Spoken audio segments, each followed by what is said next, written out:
Like, I think that's the biggest thing is people are lacking real human connection because of the distraction of social media and the fast-paced world and the AI and everything. That human connection is more important now than ever. And it starts at home. Yes, it could be in the workplace too. I think it's so important. But that's probably the biggest thing that I would tell people is like, look at how sacred the family unit is in a world that's so busy and distracting. And you could find your sense of belonging anywhere else, essentially now, especially with ideologies and all these different things. But it comes back to family. Welcome to Start With a Win, where we unpack leadership, personal growth and development, and how to build a better business. Let's go. Coming to you from Area 15 Ventures and Start With a Win headquarters, it's Adam Contos with Start With a Win. What does true leadership look like when it starts at home, especially in families struggling with deep divides? I like to say, if you're going to be a great leader, you need to start at home. Well, today we're exploring that from a profoundly personal place, healing family estrangement. My guest, Tania Khazaal, is a powerful leader in this space. Through her faith-based and practical approach, Tania equips families with the tools to rebuild connection and create legacies rooted in resilience and hope. Her work is a reminder that leadership isn't just about the boardroom. It begins in the hardest conversations at home.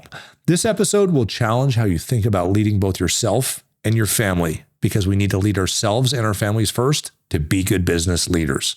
Tania, welcome to Start With a Win. Thanks for having me, Adam. Hey, it's I know you've got a huge following online. You do a lot of great work when it comes to helping people get themselves right in order to get their business and their leadership right. So I want to really dive into that today, because I think there's always something we can learn in order to improve ourselves. Mm-hmm. But I want to start with, how did you get to where you're at in the business? You know, give us a little bit of your background. I know you've done a ton of business consulting and coaching, as well as a lot of, work of basically teaching people how to help themselves improve. So give us a little bit of flyover on your history. Yeah. So, I mean, funny enough, my actual professional background, I graduated from business and finance and all the things. I worked my way up the executive ladder in the corporate world. And I transitioned to becoming an entrepreneur when I essentially saw my mom on her deathbed from like too many pharmaceuticals. She wasn't doing very well. And I was like, there's got to be something that I can do for her.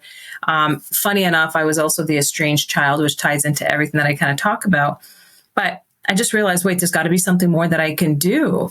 And I actually, during this time, struggled with chronic anxiety, insomnia, endometriosis, IBS, like health issues, all of the stuff.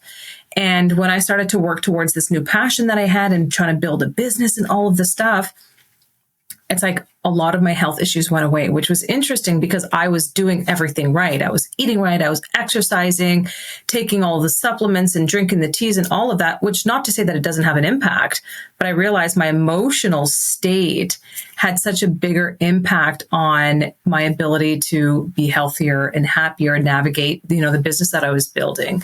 And then from there, I transitioned kind of through each level of, then I went into health consultations, which led me to learning how much of your inner work leads into your health and happiness and success, which led me into some business coaching along with some life coaching, even though I don't really like that kind of cliche term of life coaching, which led me into now being like the emotional healing expert and family coach that I am. Wow. That's pretty powerful. And I get to talk to a lot of CEOs, boards of directors, things of that nature, and do a fair amount of business coaching myself. And it seems like every time we start to see problems with a business, with a leader, with, you see the pain in somebody when you're at a conference with them or, some sort of a public get together. And you always look at them and you go, how are you doing? And there's always a problem, but it always seems to start at home. And then we ignore that in our professional lives. So, I mean, what is your perspective on that? Why are we seeing ourselves sacrifice our family lives for business when it shouldn't be that way? I mean, yeah, you definitely nailed that so well. It's true because people have that automatic innate to just say, I just got to focus on my work, distract myself in my work, grab the next thing on my schedule. That level of success is going to somehow help the problems that I have either at home or internally. But really, the level of happiness and calm and clarity and alignment that you have in your home feeds the success and everything else so much bigger. And I think that a big part of that is like, you have the tools. You can easily find the tools to build your business, to grow in sales and marketing and all of the stuff. but rarely do you get the tools to say, okay, well, how do I communicate that same thing in my home? How do I navigate the tough situations and hard conversations at home? How do I deal with my teenager? How do I deal with my adult child who's got all of these issues that now are coming up after I thought I gave them the best life as a child? How do I deal with my marriage and, my husband being stressed out and me being triggered by him and all of these things? You aren't given these tools. And because of that, you're just kind of learn to suppress them and go and distract yourself with something else. And that's just the way it is. But really, it's not just the way it is. It's because you don't have the tools. Realistically, I don't remember getting those tools in business school. Right? They didn't give them to us. There's no like MBA. And then, oh, by the way, here's your psychology part of that. It's emotional. It's essentially emotional intelligence. No one's teaching you that. They'll teach you like intellectual intelligence, okay, but not the emotional aspect, which is actually the most important part.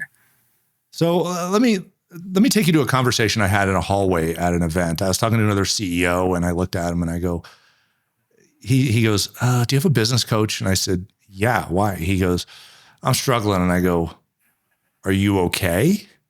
And I didn't ask if his business was okay. And he's asking for a business coach. But he's like, no, I'm not. And I said, well, what are you doing about it? I mean, where should we take that conversation? Because if we hold up the mirror as a CEO, where should we start by taking that conversation? Where do we want to start looking in order to start unpacking this and move ourselves forward? And you talk a lot about family dysfunction and estrangement and things like that. You're an expert in that space. So I want to get a little deeper into that because it always seems like, the uncomfortable stuff when we go home and then we deliver it to the office. But the reality is everybody around us is delivering that to the office also. Well, a big part of that, Adam, is just pride. People don't want to admit that my marriage is falling apart or my family or my child isn't speaking to me or I'm having issues with my teenager, because then you feel like you failed as a husband, as a wife, as a parent, whatever it is. So there's a lot of pride attached to that. And because of that, they choose to suppress it and don't want people to know about it. But really, that's the culprit of their lack of success or happiness. So for me, it's a very deep conversation, but I love how you even mentioned the mirror, because I do start with a lot of mirror work. And it's like, okay, what do I need to work on? Like, what is not great about me? And everybody has that. So it's like, you have to put your pride and your ego and your hurt aside and say, what do I need to work on? Do I react too quickly? Am I easily triggered and easily offended by things? All of these things are tough conversations that you have to have with yourself and say, okay, so where's step one? Where do I want to start with that first thing? What is the most important thing to me? Is it reconnecting with my child, having a better relationship with my child? Is it my marriage? Is it whatever it is? It does start at home, because when you can learn to, for example, effective communication, when you can learn to effectively communicate and work through situations at home, you're going to become a better leader in business and communication with partners, with suppliers, with marketers, whatever it is. You naturally become a better communicator because you understand the psychological and emotional aspect of what's happening within your home. If you can't, then you're going to struggle. So it's like starts with having that hard conversation of like, what do I have to work on? What does my family tell me that I'm doing wrong? All of those things that typically we don't like having that conversation because it makes us feel like we're a bad person. But it doesn't mean you're a bad person. It just means that's the area of growth that's available to you and that you need to lean into more than ever. Ooh, that's powerful. It doesn't mean you're a bad person. It means that area of growth is available to you. That's very powerful. And I think that takes a lot of the ego pain out of that situation. So when we look at ourselves, when we hold up the mirror and we go, okay, my family life is struggling, I would venture to guess that most of the time also, and I'm generalizing here, but I think this is probably true, there's personal health. So the person's not taking care of themselves first. Is that common, or is it just, it seems like they play together. That's a good question. So I was doing years and years of health consultations, right? I was like the health coach and all of this stuff. And what's interesting is I definitely noticed a difference with people not taking care of their health. Like if you're not eating right, you're not exercising, you're being super lazy, you're not moving, 100% that it has an effect on your mood, the way you show up, everything. But what's really interesting is I also saw the other side where people they're like, I exercise, I work out, I eat right, I diet, I have no toxic stuff, even to their detergent is like super healthy. Yet she had stage 4 cancer. I'm to give one person in particular. And this is when I was like, oh my goodness, there's a whole silent epidemic that nobody is talking about, because I started to dive into the emotional, physiological aspect of things. And I was like, suppression, like for women, for example, the suppression of expression is the number one reason for autoimmune. It's like you're just swallowing everything that you want to say, and that bottles up inside. And so when I started to talk to her, she's like, well, I haven't spoken to my mom in 4 years. And I was like, okay, so that there's forgiveness, there's resentment, there's these emotions when you hold them inside, fuels cortisol, fuels your body, everything. So it's like, no matter how good and everything you're doing on the exterior, the interior is struggling heavy. So for me, that was the biggest wake up call, where I was like, okay, yes, how you live is super important, but how you're processing your emotions and your ability to turn the page in the book of your life and all of that has a direct impact on your health as well and your level of happiness, which I think is the most important. Then you start to feel better internally. Naturally, you're like, well, if I need to live better. I have this excitement about like who I am. So I want to do better. I want to look better. I want to feel better. I love that. And it's interesting. You can see somebody turn the corner when they go through that realization. Mm-hmm. You know, you have an employee, you have a colleague or a friend or what have you. And it's like a light switch comes on with them so many times when they start working on themselves. Then at some point you go, what happened? This is like a new you. That's exactly it. You naturally want to make better choices because you feel good. I love that. That's very inspirational. It's so true. And I'll be the first one to say I've hit burnout before. It's not just burnout at work. It starts at home and becomes burnout at work and then goes back home. And then you have this constant combat because you're going stressed on. Out at home. So you're taking out all your BS from work at home. And then at home, you're stressed out. So you take that and you're just, kind of slugging yourself into work and you're feeding it there. And it's a snowball effect and it runs both ways. Let me ask you this. So we come to this realization, we've held up the mirror, you can whiteboard all of your problems, whatever it is, but you've got to do something about it. Mm. Where do we start? How do you have that conversation at home with a spouse, a child, something like that, where you're not just going, okay, you win. And I'm not saying that from a perspective of just giving all the power away of running the household or something like that. It has to be a partnership, but we want them to understand that we understand they're in pain also. And we want them to meet us halfway or somehow, I don't understand what that looks like. I love that you're saying that, because a lot of people do come and they're like, I can't work on something if the other person's not willing to meet me halfway. And I was like, I don't agree with that. Someone has to lead by example. Right. And that typically resonates with the other person. When you're saying like, where do you start? The simplest way is just awareness of the things that are affecting you. Like when I say awareness, that means, okay, you come home from work or you're walking into your house. What are the things that are, and I don't like using the word trigger because I feel like it's used so loosely. So I like to call it like, what are the things that are activating you, that are setting you off, and start to notice that over the days and don't do anything else. Just notice it. I'm noticing that I'm getting bothered when they're saying this. I'm noticing that this is bothering me when the dishes are there, whatever it is, what is bothering you? Because that's an indication of, okay, why is it bothering me? Right. So perfect example that you see all the time in the family, without even talking about the children's sake, I'm going to talk about like, say, a couple. Husband comes home. He's had a super stressful day at work. Wife is at home, whether you're a stay at home or you've been working all day, and he comes in and he's grumpy because he's dealing with whatever shit he was dealing with. Naturally, you're like, well, why are you coming home grumpy? You should be happy. You're at home now. Change your energy. Leave it at home. All of that. And then he's kind of like, leave me the F alone. And then now an argument happens and they go upstairs and he storms off and she's sitting in the emotions of, he doesn't care. I thought he'd be happy to see me. It's about me. So now she's making it about her. Meanwhile, he's like, it has nothing to do with you. He's not realizing all of that. Versus, and this is like common, and this is what builds resentment in homes. This is what creates a lot of issues and eventually creates a distance. And that distance, often that same communication is being used on kids and wondering why the kids are becoming emotionally unavailable or distant or not able to communicate, versus learning simple communication hacks like, I'm aware of him triggering me. Why am I aware of, like, when I'm aware, why is that happening? remove myself from the situation and say, okay, what is his situation? That level of compassion takes you out and says, you know what? I know you seem like you have a rough day. Go upstairs, wash up, do what you got to do. Come downstairs. Don't even bring you up. This is not about you right now. And when you can get to that level of understanding and emotional, intelligence, it's not, most situations of people's reactions are not about you. So stop making everything personal or personal attack.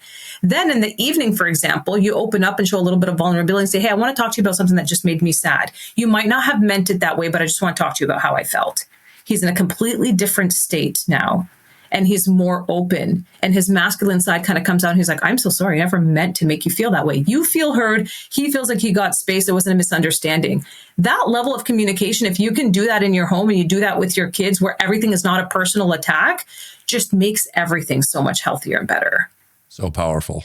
That is so powerful. The whole process of witnessing the situation instead of judging and reacting in the situation. People enter the conversation of the situations like, I have to be right. I have to prove myself, when it's like, most often than not, it has nothing to do with that. Someone comes in grumpy, someone's angry, someone says something. It's either their pain, it's their emotion, it's their troubles, it's their struggles, something. It's not you. So stop taking everything personally. But that's also a big problem of what we're dealing with in society now, is everything is a personal attack, when most often than not, it's just someone projecting their pain and struggles. It makes me think you're never going to be rewarded for how hard you fight in an argument. You're only going to be rewarded for how much you care. 100%. And it changes the trajectory of like every aspect. Like you feel less tense, you show up better, you start, everything just kind of gets better because you're like, it's not about me, it's about them. Awesome. That's amazing. There's amongst leaders, it seems like there's a lot of guilt and fear when it comes to connecting. And because I think we have to wear this big, shield or this stature in the business, but we need to leave that at the door when we go home. How can we overcome that guilt and fear of being, appearing weak or whatever, both at work and at home? I mean, it's, because you want to be your authentic self, right? You don't want to be trying to be something you're not, that person's all tough and, leadershipy and whatever. But you're lying to yourself if you're doing it one way at home and one way at work. So how can we combine those things where we still build the trust and the authenticity as a leader, both at home and at work? I mean, you said the word authenticity. I think the issue is people are, first, they're afraid of vulnerability, but the healthy kind of vulnerability. They feel like I have to, especially in a CEO, for example, position or an executive position, you tend to feel like I might not be looked up to as well if anybody knows that I'm struggling with something. And same thing at home. I'm the father, I'm the mother, I'm the matriarch, I'm the patriarch, whatever it is. You feel like I can't let that weakness show. And I always bring it back to the emotional intelligence aspect, is because a great leader is actually able to show the emotions, to show the vulnerability, and show how you're navigating those hardships, to really show that, hey, I'm a human. I have life struggles. This is how I'm navigating it. When you can share that level of emotional vulnerability, even in the workspace, people feel more relatable. They're more attracted to you. They listen to you more. They feel like they can trust you more because they know that you're a human at the end of the day. But most people are afraid to do that because they think it shows weakness, but it actually shows strength. I think it's interesting you said that because, and I've dealt with a lot of friends who are in the military, special operations, SWAT teams, things like that.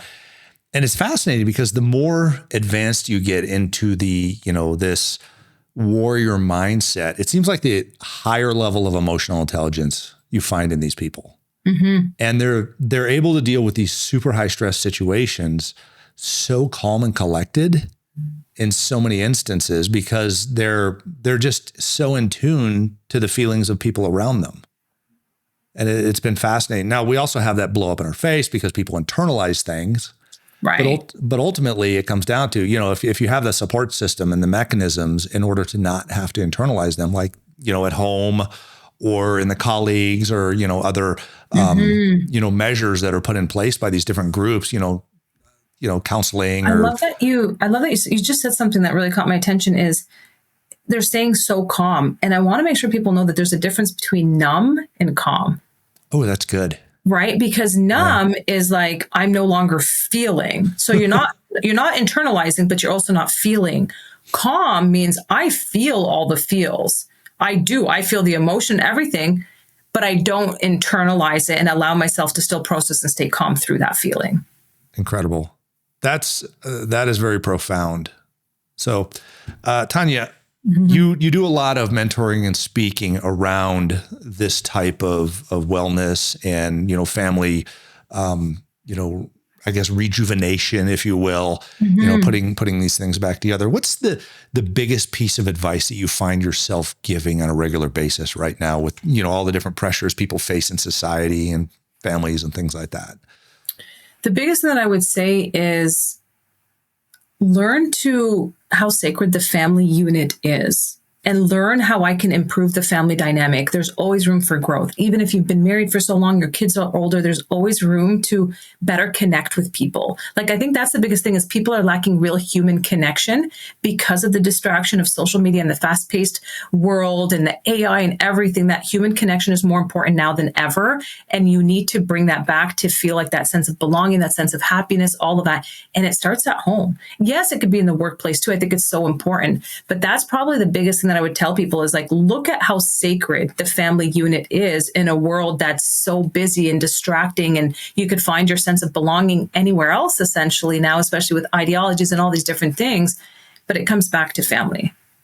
I love that. It comes back to family. And, by the way, I'm sure Tania sees this, in her work, but it seems like everywhere you look on social media, people live this, some sort of a Pollyanna lifestyle and things are great in their families.